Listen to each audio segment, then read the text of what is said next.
تک بھیج دیا. اس کے بعد ہماری ان سے کئی میٹنگز ہوئی. ان کی خواہش تھی کہ میری طرف سے کوئی اجازت ہے مجھے بھی خوشی ہوگی کہ سراج الحق صاحب آئیں گے, میں بھی ان کے ساتھ سیلفی لوں گا.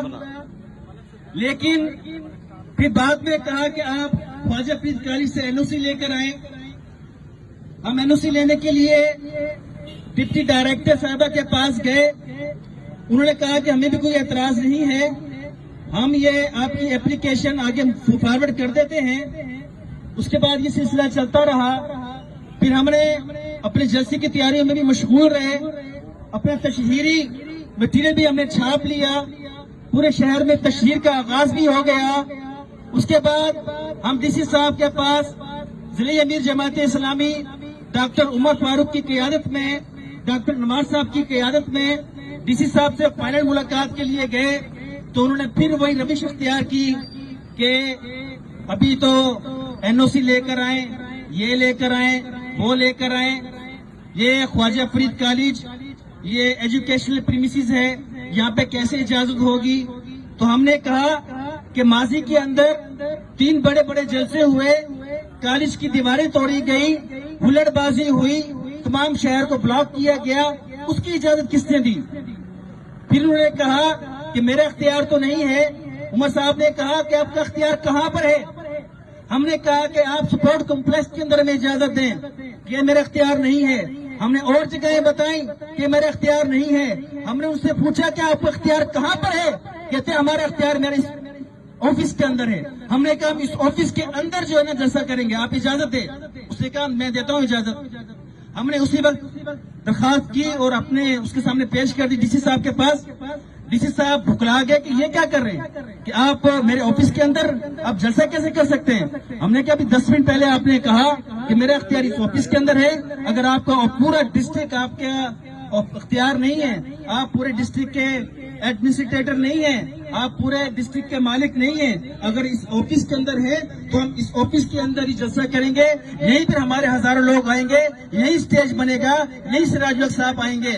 تو انہوں نے کہا کہ یہ کیسا ہو سکتا ہے, آپ دیکھیں, آپ سمجھیں. پھر منت پر آ گیا. ہم نے کہا کہ ہم آپ کو بتا کر جا رہے ہیں, ہم نے اسی جگہ پہ یہ جلسہ کرنا ہے, ہم کوئی نیا کام کرنے نہیں جا رہے. وہاں پہ سب کے جلسے ہوئے ہیں, ہم کوئی نیا کام کرنے نہیں جا رہے. تو انہوں نے کہا میری طرف سے پرمیشن نہیں ہے. اس کے بعد ہم نے احتجاج کا سلسلہ شروع کیا. ہم نے پریس کانفرنسز کی, ہم میڈیا میں لے کر آئے, ہم اسی جگہ کے اوپر پریس کانفرنس کی اور آج دھرنے کا اعلان دیا. میں اس ڈی سی صاحب سے پوچھنا چاہتا ہوں, ڈی سی صاحب, یہ رحیم یار خان اس پنجاب کا رقبے کے حساب سے تیسرا بڑا شہر, تیسرا بڑا ضلع, آبادی کے لحاظ سے چوتھا بڑا ضلع, 55 لاکھ کی آبادی, بڑی بڑی ملیں, محنتی لوگ, لیکن اس بڑے ضلع کے اوپر اس طرح کا نااہل ڈی سی بیٹھا ہوا ہے جس کو پتا نہیں ہے کہ کس سیاسی جماعت سے کیا بات کرنی ہے. میں کہنا چاہتا ہوں ڈی سی صاحب, یہ آپ کے سامنے وائٹ ہاؤس بن رہا ہے, یہ عوام کے پیسوں سے بن رہا ہے. آپ آفس میں بیٹھے ہوئے ہیں, فارچونر گاڑیاں آپ کے آگے پیچھے ہیں, اور یہ کروڑوں روپے کی عمارت آپ کے لیے تیار ہو رہی ہے. یہ سرکاری افسران کی بڑی بڑی بلڈنگیں تیار ہو رہی ہیں. ایک طرف ہمارے غریب لوگ بجلی بل ادا نہیں کر رہے, ان کے گھر کے اندر فاقے ہیں, لوگ خودکشیوں پہ مجبور ہیں. لیکن میں ان کی جب عیاشیاں دیکھتا ہوں, ان کے آفس, پرانے آفس کے سامنے یہ بنتا ہوا بڑا بڑا وائٹ ہاؤس دیکھتا ہوں. اگر یہ وائٹ ہاؤس بن رہا ہے, میں ان سے پوچھتا ہوں کہ ضلع کے اندر آپ کے ناک کے نیچے پیٹرول پمپ ہے, وہاں پر جو کم وہ پیمانے کے اوپر جو پیٹرول بیچا جا رہا ہے, ناقص پیٹرول بیچا جا رہا ہے, آپ کے آفس کے بیک سائڈ کے اوپر رشوت کا بازار گرم ہے. آپ کے پٹواری لوگوں کا جینا آرام کر کے بیٹھے ہوئے ہیں. بڑے بڑے وائٹ پیلس ہاؤس بن رہے ہیں, بڑے بڑے آفس بن رہے ہیں. کیا ضلع کے اندر تمام مسائل حل ہو گئے؟ کیا میرے شہر کے اندر فینش کا مسائل حل ہو گئے؟ کیا میری گلیاں بازار بن گئے؟ کیا میری ٹوٹی پھوٹی سڑک بن گئی ہیں؟ کیا گٹروں کے ڈھکن لگ گئے ہیں؟ کہ اس پورے شہر کے اندر دودھ اور شہد کی ندیاں بہ رہی ہیں؟ تو یہ وائٹ پیلس ہمارے قوم کے پیسوں سے کیوں خرچ کر رہے ہیں؟ یہ ڈی سی صاحب, جب یہاں پر آپ ڈی سی نہیں وائس سرائے کا کردار ادا کریں گے تو یہ آپ کے یہ جو وائٹ ہاؤس بھی سلامت نہیں رہیں گے, اور یہ قوم جو ہے اس پر سسک رہی ہے, بلک رہی ہے. ان کے پاس کھانے کے لیے پیسے نہیں ہیں, ان کے پاس بل ادا کرنے کے لیے پیسے نہیں ہیں, ان کو اپنے بچوں کے لیے ادویات کے پیسے نہیں ہیں, وہ اپنے بچوں کو اسکول کے اندر تعلیم نہیں دے سکتے, وہ اپنے چھوٹے چھوٹے بچوں کی ننھی منی خواہشات پوری نہیں کر سکتے.